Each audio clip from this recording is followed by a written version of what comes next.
안녕하십니까. 조선일보 경제부의 박사기자 방현철입니다. 이 시간은 세계적인 부자들의 자녀교육 방법을 통해서 우리 아이를 부자로 만드는 경제금융 교육팁을 찾아드리는 부자들의 자녀교육 시간입니다. 오늘도 이상건 미래에셋투자연금센터 전문인과 함께하도록 하겠습니다. 안녕하세요. 예, 반갑습니다. 오늘의 주제는 서양 최대 은행. 왜냐하면 이게 중국 은행들이 너무 커가지고 지금 중국은행이 네, 서양보다 그래서 큽니까? 지금 서양 최대 은행 이렇게 얘기했는데 서구 최대 은행 예. JP 모건 체이스. 우리 좀 줄여가지고 JP 모건이라고 부르는 JP 모건 체이스. 제이미 다이먼 회장의 제이미 다이먼. 예. 저 교육 얘기를 좀 해보도록 하겠습니다. 이분이 이제 네. 금융위기 최후의 승자라고 불리는 네, 그렇게도 사람이죠. 불리죠. 예. 이분을 이제 금융인으로 키운 건 아무래도 할아버지의 가르침이었다. 할아버지의 뭐 이런 가르침. 얘기들이에요. 예. 그리고 또 아이들을 또 어떻게 키웠는지 뭐 예. 이런 얘기도 좀 덧붙여서 한번 해보도록 하겠습니다. 사실 그 제이미 다이먼은 금융권에 계신 분들은 많이 아시지만 또 아니신 분들은 이렇게 의외로 좀 모르실 수도 있는 분인데 네. 먼저 이분이 어떤 사람인지 이분이 정말 현재 왜 금융위기의 최후의 승자가 됐고 현재 미국 월스트리트 금융가의 대통령이라는 이런 별칭을 얻을 정도의 위상을 갖고 있는지 네. 이 부분부터 우리가 한번 네. 얘기를 시작해봐야 될 것 네. 같아요. 일단 JP 모건은 미국에선 제일 크고 네. 서양에서 제일 크고 뭐 예. 이런 은행입니다. 예. 이분 다이먼 회장은 일단 말씀하셨듯이 월스트리트의 대통령이라는 별명도 있어요. 그리고 이제 조금 뭐 우리나라도 그렇지만 이 금융인들 욕 많이 먹잖아요. 욕 많이 먹죠. 네, 그래서 뉴욕 타임스는 어떤 별명을 또 지어줬냐면 미국에서 가장 욕을 덜 먹는 뱅커 뭐 이런 별명을 지어주기도 했습니다. 하도 다 욕을 많이 먹으니까 네, 네. 덜 먹는 사람으로 좀 존경을 받는 분이에요. 예. 미국에서는. 네. 거꾸로 얘기하면 이 다이먼 회장의 실력은 이제 주가로 일단 일단 미국은 일단 주가에 먼저 주가가 봐야죠, 그죠? 되는데 이 영국 선데이 타임스가 이제 10월달에 한번 집계한 또 기사를 낸 적이 있어요. 예. 이분이 이제 2005년 12월에 이제 JP 모건의 회장으로 올라섰는데 그 이후에 JP 모건 주가가 530% 올랐다고 합니다. 한 6배 넘게 오른 거는 네. 그죠? 예. 그 같은 기간 동안 이제 비교를 해야 되겠죠. 예. 이제 성과를 보려면 골드만삭스 예. 미국 최대 투자은행. 투자은행이죠. 투자은행 276%. 이거는 6배 오를 때 한 3배, 네. 3배 정도 되는 거죠. 모건 스탠리는 이제 188%. 예. 뱅크 오브 아메리카는 29%. BOA가 이거밖에 못 달랐어요. 달랐어요. 이거밖에 금융위기에 좀 타격을 예. 받아가지고. 그리고 이제 좀 미국에서 시티그룹. 제일 큰 최대 소매은행 네. 시티그룹 네. 같은 경우는 어떻습니까? 시티가 80% 떨어졌답니다. 와. 그 사이에 금융위기 때 좀 크게 타격을 받았죠. 그러면서 이제 주가가 떨어져서 2005년 12월 이후로 이제 따진 겁니다. 그 사이에 이제 JP 모건은 이제 몸집을 불렸어요. 오히려 그쵸. 금융위기 거치면서 베어스턴스라고 그쵸. 투자은행 예. 인수했고요. 워싱턴 뮤추얼이란 또 미국에서는 또 유명한 그 저축 금융회사입니다. 대부 조합으로 해서 굉장히 메이저 회사죠. 그죠? 예. 요걸 이렇게 인수를 하면서 몸집을 불렸어요. 그러니까 금융위기를 거치면서 오히려 더 커지는 그런 저희 은행을 만든 거죠. 예. 그래서 이제 아까 말씀하셨듯이 이 제이미 다이먼은 금융위기 최후의 승자 이렇게 불립니다. 지금 현재 직원이 전 세계 25만 명, 계좌는 8,500만 개, 운용자산은 3조 4천억 달러. 뭐 이렇게 됩니다. 직원이 25만 명이 되는데 이게 세계 최대 은행이 못 되고 중국이 서양 최대 은행이라는 거죠. 중국 때문에. 중국의 은행들이 워낙 크기 때문에 어쩔 수 없이 그렇습니다. 그 제이미 다이먼 회장 같은 경우에는 첫 사회생활 시작을 그냥 뭐 평범한 월급쟁이로 시작한 건가요? 금융회사에서 저희처럼 그냥 그렇습니다. 월급쟁이로 시작을 했어요. 그래서 최고 경영자 CEO까지 올라간 월급쟁이 사장 출신 사장. 월급쟁이의 물려받거나 이런 게 아니고 물려받지는 않았습니다. 물려받은 돈 조금 있었겠지만 지금 그 직장 생활하면서 번 돈에 비하면 진짜 세 발의 피밖에 안 되겠죠. 주족지열. 재산이 얼마나 돼요? 포브스에 따르면 사실은 CEO들은 미국 CEO들은 월급을 원체 많이 받아서 그 재산이 지금 19억 달러 그래서 한 2조 원이 넘다 그래요. 월급쟁이로 2조 원을 벌 수 있는 연봉이 3천만 달러예요. 근데 연봉만 가져놓고는 이렇게 벌 수 없을 것 같은데 물론 스톡 옵션도 갖고 그랬지만 물론 이제 연봉 받아가지고 이제 투자도 했겠죠. 그래가지고 한 2조 원 되는 재산을 모았다고 합니다. 근데 다이먼 회장 이렇게 가끔 이제 TV나 뭐 이제 신문에 나오는 거 보면 그 머리 희끗희끗하고 그냥 평범한 은행원처럼 생겼어요. 그쵸. 그래서 그냥 꽁생원 아니야? 뭐 예. 이렇게 생각했는데 이 인생 보면 되게 다이나믹합니다. 만만치 않구나 이분도. 예. 1982년에 하버드 비즈니스 스쿨 나왔는데요. 그러면서 이제 곳곳에서 취업 제안이 와요. 뭐 골드만삭스, 모건 스탠리, 리만 브라더스 뭐 이런 다 쟁쟁한 쟁쟁한 금융회사에서 회사들이죠. 취업 제안이 옵니다. 근데 그런 거 다 안 가겠다고 하고 아메리칸 익스프레스라고 예. 아, 아멕스. 카드 회사잖아요. 그 워렌 버핏이 계속 갖고 있는 네. 주식. 요거를 예. 첫 직장으로 선택합니다. 예. 왜냐하면 이제 인생의 멘토가 있었어요. 예. 이 멘토가 샌디 웨일이란 그 분인데, 유명한 한때 샌디 웨일. 저기 시티그룹 회장까지 회장까지 분이죠. 했었던. 그때 이제 아메리칸 익스프레스에서 일하셨던 분인데 예. 이분이 이 연봉은 적어도 인생의 재미를 느끼게 해주겠다. 우리 꼬셔서 가지고 이제 이 회사에 들어가서 이제 회사원으로 이제 시작을 예. 합니다. 그 근데 샌디 이제- 웨일이 사실은 그 시절에는 지금은 제이미 다이아몬드가 지금 그때 샌디 웨일이 이제 M&A를 통해서 네. 사실은 미국 금융가의 뭐 패권을 잡게 되는 시기 아닙니까? 네. 그 아주 재밌는 일들 벌여요. 그 이후에 예. 지금 얘기를 하자면 이제 먼저 아메리칸 익스프레스에서 웨일이 다니다가 이제 그만두고 소규모 금융회사 커머셜 크레딧이라는 걸 인수해요. 예. 그래서 거기에도 이제 이 다이먼이 30살에 따라갑니다. CFO로 거의 오른팔처럼 그죠? 오른팔처럼 가는 거죠. 조그만 회사에 들어가서 예. 그거 뭐 다른 회사들이 막 인수합니다. 해서 예. 뭐 트래블러스 그룹을 결국 만들고 이게 이제 보험업도 있는 회사입니다. 그죠? 그렇죠. 그죠? 예. 그러다가 그 시티코프랑 합병을 해가지고 결국 시티그룹으로 이제 예. 키우게 되는 거예요. 그렇죠. 그러면서 웨일이 시티그룹의 회장이 돼요. 회장이 돼요. 예. 그럼 오히려 덩치 작은 것에서 큰 거를 네. 먹었는데 아주 조그만 예. 회사에서 점점 예. 키워가지고 시티코프까지 먹어가지고 시티그룹을 만들고 예. 그거의 회장이 된 거예요. 웨일이. 예. 월가에 엄청난 화제 인물이 된 거죠. 이제 화제 인물이 네. 됐고 그때 저는 뭐 샌디 웨일이 자기 책들 읽고 막 이래가지고 그 책도 읽었던 기억이 나요. 근데 이 사람이 좀 몇 가지 좀 추모 같은 게 있었죠. 그래도 이게 공격적으로 그죠, 이제 공격적으로 사업을 하고 하신 분으로 이제 월가의 화제가 되신 이렇게 뭐 그 샌디 웨일이 보내는 유치원 같은 경우가 거기 미국에서 진짜 갑부들이 보내는 뉴욕에 유대인들이 보내는 유치원이 있는데 거기 유치원의 학부모 회장이 샌디 웨일이었어요. 그러니까 이제 그런 얘기도 있어요. 예, 로비를 하는 거죠. 거기를 네. 보내려고. 그래서 그런데 뭐 이렇게 자기가 뭐 이렇게 약간 뒷돈도 받았나요? 뒷돈까지는 아니지만 돈도 우리 받는데 뒷돈 받을 주식에 리는 대해서 없죠. 뭐 예. 좋게 써라. 예. 자기 애를 거기 넣고 싶은 음. 그 애널리스트가 이제 뭐 이렇게 뭐 하여튼 야심이 엄청나요. 예, 그런 식으로. 굉장히 했던 사람이고 그러니까 예. 그 유치원 학부모의 회장은 샌디 웨일 정도가 하는 거예요. 뭐 이런 몇 가지 나중에 안 좋은 소문들이 많이 나왔었죠. 그래서 샌디 웨일을 그렇게 승승장구할 때 다이먼도 같이 따라서 이제 근데 승승장구합니다. 사실 나중에는 제가 알기로는 팽당하지 않았나요? 그렇죠. 회장이 된 뒤에 갑자기 2인자를 그냥 그만둬라 회사를 해고 통보를 받았다고 그래요. 또 미국 확 해버리죠. 예. 그냥. 해고 한국이랑 통보를 달리. 예. 근데 왜요? 도대체 자기한테 그런 흔히 얘기하면 이 개국공신 같은 인물이잖아요. 작은 회사에서 그 따라다니면서 다 인수합병 실무를 달고 했던 분이에요. 시티코프라는 또 세계 최대 소매 은행을 자기들이 인수를 한 건데 그럼 개국공신이면 좀 지분도 어떻게 보게 되면 줘야 되는 건데 왜 한 번에 하루 아침에 잘렸는데 예. 그 이유가 석연치 않았습니다. 그래서 나중에 이제 돌아다니는 얘기는 물론 이제 웨일의 딸이 있었는데 웨일의 딸이 이제 또 다이먼 밑에서 일을 했는데 이 사람을 딸을 중용하지 않았다는 이유로 잘랐다는 소문이 이제 퍼집니다. 석연치 않은 이유로 잘랐어요. 이건 사실은 네. 확인할 수는 없지만 이런 아마 얘기가. 거의 사실일 건데 예. 물론 그렇다고 누가 이렇게 확인을 해준 건 아니죠. 예.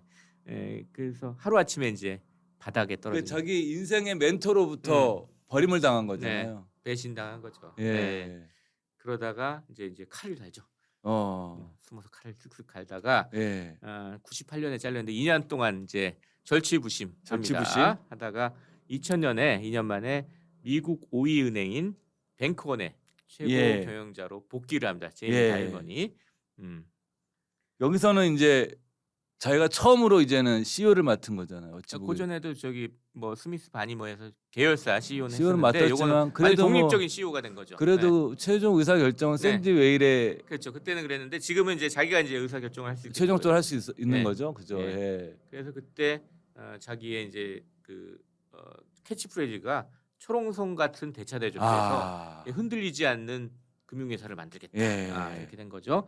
그래서 다이먼은 이제 뱅크원의 회사 가치를 2배로 키웁니다. 야. 그리고 당시에 이제 대형 금융회사인 JP 모건 체이스에서 합병 제안을 그렇죠. 받아요. 이게 JP 모건이나 체이스 은행이랑 합병한 또 네. 은행이잖아요. 네. 근데 체이스도 엄청 유명했던 은행인데. 네. 뭐 체이스 맨하탄 이런 은행 그 맞는- 두 은행이 합병해서 예, JP 모건 예. 체이스가 돼서 그 은행이 또 뱅크원에다가 이제 합병 맞죠. 제안을 합니다. 이때가 이제 사실 미국 은행 산업에서 규모를 굉장히 키우려고 했던 시기잖아요. 아까 얘기했듯이 샌디 웨일이 시티로 그냥 예. 몸집을 키워가지고 막 그렇죠. 저 장악을 해버리니까 딴 조그만 은행들이 막 서로 합병을 해서 예, 경쟁을 하든 해야죠, 그죠? 예, 그런 막 때입니다. 규모의 싸움이 되니까. 예. 그래서 결국 대형 은행 사이에서 경쟁을 하기 위해서 이 뱅크원이 JP 모건 체이스에 합병 결정을 해요. 예. 2014년 7월 예. 합병이 됩니다.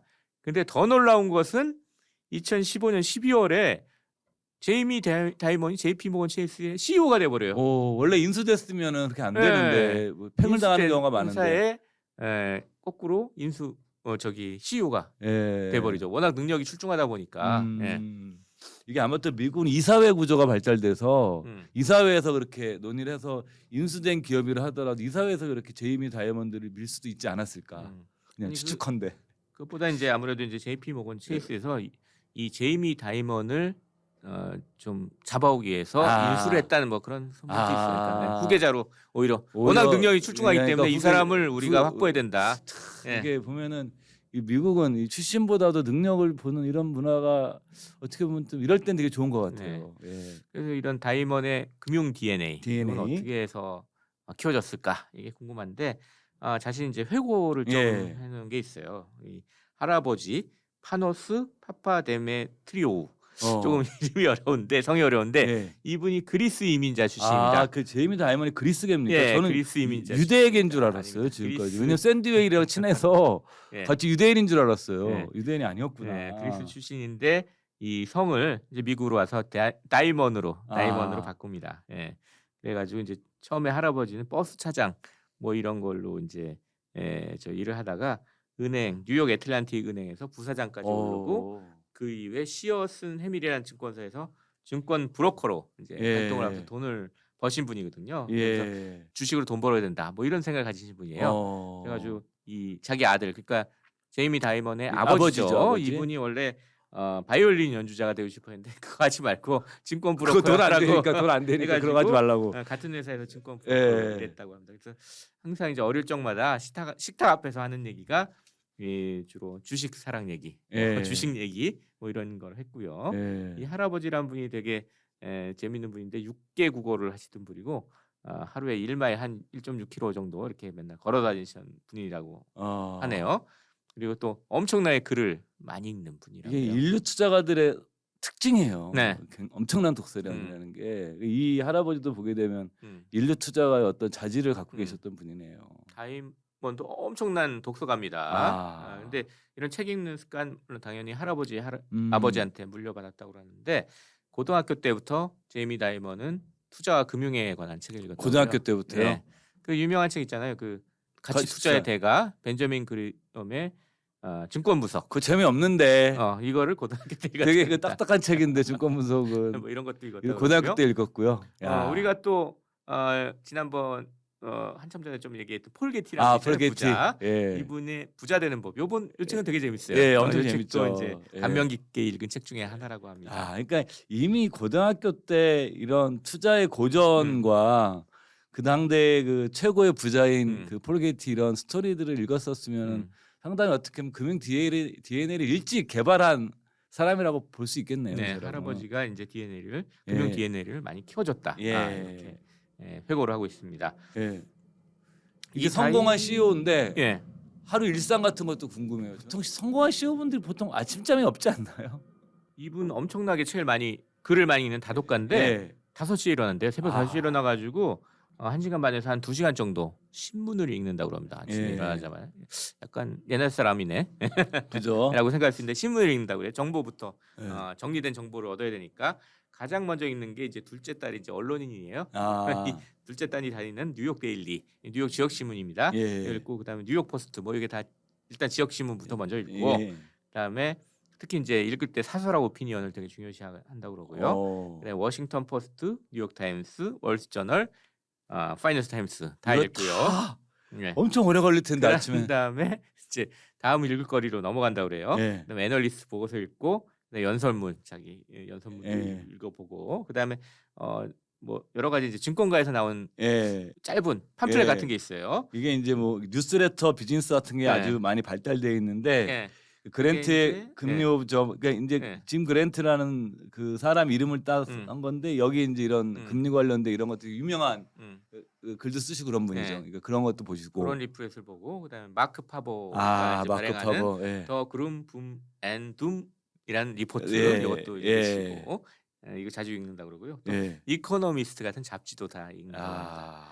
아이고 엄청나게 읽네요, 진짜. 진짜 매일 이렇게 읽으면 밑에 직원들이 힘들어요. 이렇게 똑똑하면 네.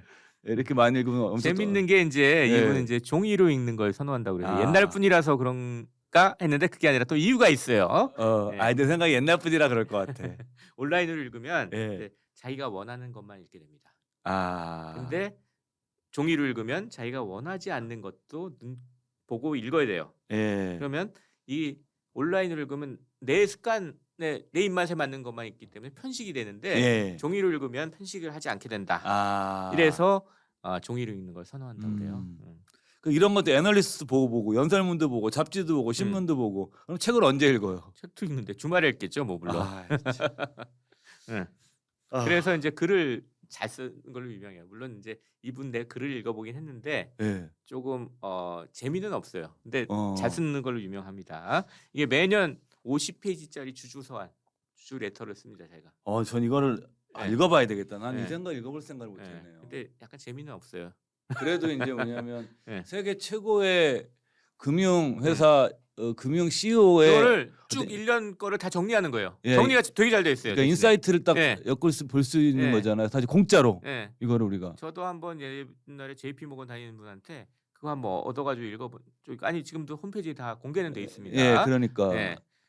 그래서 저도 한번 이번에 꼭 읽어봐야 되겠네요. 예, 아주 진짜. 괜찮은 예. 이 글이 다 괜찮은 걸로 미국에서는 상당히 유명합니다. 예. 근데 저는 왜 이런 생각하게 되냐면 후회했던 게 음. 제프 베조스의 그 얼마 전에 책을 보다가 제프 베조스가 주주 서한을 매년 보냈더라고요. 네.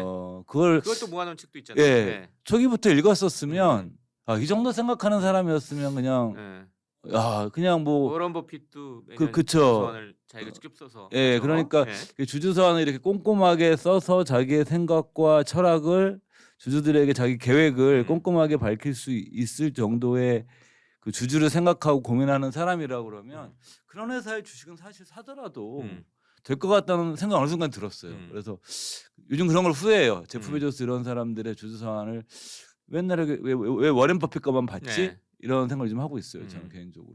하여튼 이 다이먼도 예. 직접 자기가 주주서한을 이제 씁니다. 그래서 그걸 이제 다 오픈을 하고 다 예. 모든 사람들이 읽을 수 있게 해주고요. 한번 뭐 시간 되시면 다들 읽어보셔도 예. 괜찮을 것 같아요. 또 요즘은 또 구글 번역기 돌리면 되니까. 아니 근데 그 글 맛을 봐야죠. 또 구글 번역기랑 또 틀리죠. 아니 그러니까 이거 좀 붐이 건져요. 이분 예. 쓰시는 글이. 예. 예. 대신에 정리는 되게 잘 돼 있습니다. 예. 이 다이먼 회장 이제 가족 아이들 교육은 어떻게 시켰나 이제 이게 궁금한데. 이게 궁금해요. 예. 진짜. 어떻게 받았고 어떻게 예. 시켰나. 일단 부인은 이제 하버드 비즈니스 스쿨의 동기인 주디스란 분하고 공부를 다 잘하는 사람들이었구나. 결혼을 했어요. 예. 딸 셋을 두고 있습니다. 그래서 예. 이 다이먼 회장이 이 가족 사랑이 대단한데 예. 한 인터뷰에서 이제 이 회의실 탁자 높이 이렇게 손을 좀 예. 들고서는 탁자 높이 이 정도 되겠죠.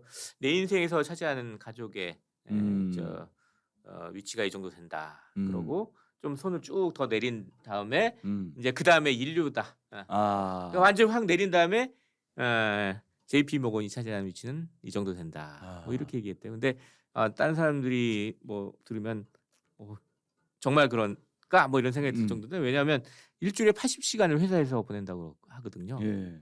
근데 그러면은 80시간이면은 그 80시간 보내는 게 아주 적은 거고 내 인생 그쵸 차지하는 하루에 게. 그쵸. 예. 그 그 위가 인류고 아주 그 좀 높은 게 이제 가족이다. 예. 예. 하루에 한 10시간 조금 더 있는 거네. 13시간? 14시간 음.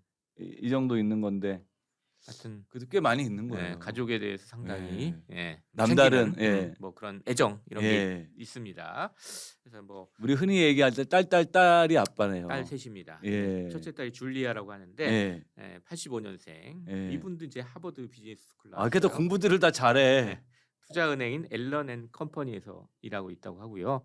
그래서 다이먼 할아버지부터 내려오는 금융 DNA는 첫째 딸이 지금 예. 이어가고 있고, 둘째 딸 로라는 아까 말씀드렸듯이 언론인입니다. 예. 그리고 셋째 딸 카라는 이제 듀크대를 나와서 콜롬비아에서 공중보건 MBA. 뭐 이런 거를, 다 대학도 하셨다고 아이비리그. 이게 딱 괜찮은데 나왔어요. 좋은 학교.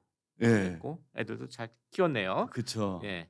그 딸들을 그러면은 그 투자나 이런 거에 대해서 아버지가 금융에 대해서 같이 얘기를 많이 했을 것 같은데. 뭐 조금 몇 가지 에피소드들이 있는데 예. 아까 얘기한 주주서안에 한번 나온 얘기인데 예. 2007년에 보낸 주주서안에 딸이 이제 자기한테 이런 걸 물어봤대요. 예. 뭐 아빠 금융위기가 뭐예요? 뭐라고 물어봤다고 소개하면서 금융위기에 대한 자신의 예. 입장을 이제 소개합니다. 다이먼 딸한테 그건 뭐 5년에서 10년마다 일어나는 일이야. 예. 별로 중요한 큰 일 아니다. 뭐 이렇게 얘기했는데 근데 이제 딸이 근데 왜 이렇게 모두 놀라는 거예요?라고 뭐 반문을 했다. 뭐 이런 그치. 내용들을 이제 써놨어요. 5년 10년마다 항상 뭐 예. 루틴하게 일어나는 예. 일인데 왜 이렇게 놀라냐 이거죠. 근데 당시 자신도 이렇게 2007년 금융위기가 커질 줄 몰랐다라는 걸 소개하기 위한 에피소드를 하나 주주서안에 이제 소개한 겁니다. 예. 뭐 이런 거 보면 사실 딸하고 뭐 이런 경제나 예. 금융에 대한 얘기들을 집에서 예. 한다는 거를 이제 좀 알 수가 있고요. 또 하나 이제 에피소드가 이제 비트코인 관련한 비판적이잖아요. 네. 이분도 입장이. 좀 요 에피소드는 많이 좀 알려져 있죠. 예. 이분 비트코인은 사기다. 예. 뭐 이런 얘기들을 계속 해왔죠. 2017년에 이제 그런 얘기 했는데 당시에 이제 농담이라고 하면서 딸이 비트코인을 샀는데 이미 뭐 300%의 수익을 올렸다 그래서 딸은 자기가 천재라고 생각한다. 뭐 이런 얘기 농담으로 한 적이 있어요. 예. 근데 이제 그 이후에 딸이 이제 본인한테 이메일을 보내가지고 자기 비트코인 2개 갖고 있다. 예. 뭐 이렇게 했다는 것도 소개하기로 했습니다. 그러니까 이거 보면 다이먼하고 딸하고 뭐 이런 경제나 뭐 이런 또 최신 뭐 금융 트렌드도 같이 얘기를 자주 한다는 뭐 걸 격이 없이 알 수 있고요. 예. 뭐 물론 왜 이메일로 얘기하나 뭐 이런 예. 생각을 할 수도 있는데 하여튼 격이 없이 얘기한다는 걸 좀 알 수가 있습니다. 예. 그리고 또 저희가 생각해볼 만한 게 참 이 부자들 그리고 특히 투자를 잘하는 사람들은 이 독서광들이 엄청 많아요. 네. 그래서 독서광에 대한 얘기도 한번 마지막으로 들려주시죠 좀. 예. 일단 뭐 우리 좀 앞전에 얘기했던 일론 머스크도 어릴 때 독서광 자기가 독서광이었다고 빌 게이츠도 그랬고. 예, 빌 게이츠도 독서광이고 빌 게이츠는 뭐 자기만의 도서관도 예. 집에 엄청나게 크게 있다고 하고요. 예. 예. 우리 또 다뤘던 분들 중에 이제 월가에서 가장 존경받는 펀드 매니저 예. 존 템플턴이 성공하는 사람들은 늘 도서관을 끼고 다닌다. 그렇죠. 뭐 이렇게 얘기했던 적도 있지요. 예. 아무래도 이제 책이라는 게 가장 뭐 효율적으로 예. 정보를 얻을 수 있는 정보원이 아니냐. 예. 또 책을 읽으면서 생각도 정리하고 상상력도 키울 수 있는 거 아니냐. 예. 그러다 보면 이 투자를 위한 각종 아이디어도 그 가운데서 좀 알아낼 수 있는 거 아니냐. 뭐 이렇게 좀 생각할 수 있고 최근 멀티미디어 시대인데 뭐 책 못하러 읽냐 뭐 이렇게 생각하실 분도 있을 것 같은데 이 멀티미디어 우리가 이거 하는 것도 다 글이 다 바탕이 돼 있잖아요. 사실은 뭐 게임이든 뭐든 이게 스토리는 원래 글로 만들어진 거기 때문에 글에 대한 훈련이 다 있는 아이들이 스토리도 잘 만들고 사고도 또 전략적으로 할 수 있는 거 아닌가. 그래서 제가 아시는 분은 그런 얘기를 하세요. 글을 잘 쓴다는 것은 생각을 정리를 잘하는 거고 생각을 정리를 잘하는 것은 전략적으로 생각할 수 있는 능력이 있는 거다. 이런 말을 저한테 해주신 적이 있었거든요. 그래서 독서 교육은 정말 그러니까 교육이라기보다는 책과 즐겁게 지내는 습관인 거죠. 이런 것은 굉장히 중요한 것 같아요. 결국 정보를 얻는 것이고 또 생각을 정리하는 방법을 배우는 것 이게 핵심인 것 같습니다. 자, 오늘 이렇게 해서 오늘 제이미 다이먼 금융위기 최후의 승자, 최후의 승자, JP 모건 회장의 이야기를 좀 나눠봤습니다. 이분 금융 DNA 할아버지부터 이제 좀 이어져 내려온다는 걸 좀 우리가 얘기해봤고요. 마지막으로 이분이 또 독서광이었다는 거 얘기하면서 독서광을 으로 키우는 게 아이들 독서광 키우는 게 얼마나 중요한지까지 좀 얘기를 해봤습니다. 자, 오늘 이렇게 해서 부자들의 자녀교육 제이미 타임 1편 마치도록 하고요. 다음에 또 더 재밌는 부자들의 자녀교육 얘기로 여러분들을 찾아뵙도록 하겠습니다. 그럼 다음 시간에 또 뵙도록 하겠습니다. 지금까지 미래에셋 투자연금센터의 이상건 전무님, 그리고 예. 저는 조선일보 경제부의 박사기자 방현철이었습니다. 감사합니다. 예, 감사합니다.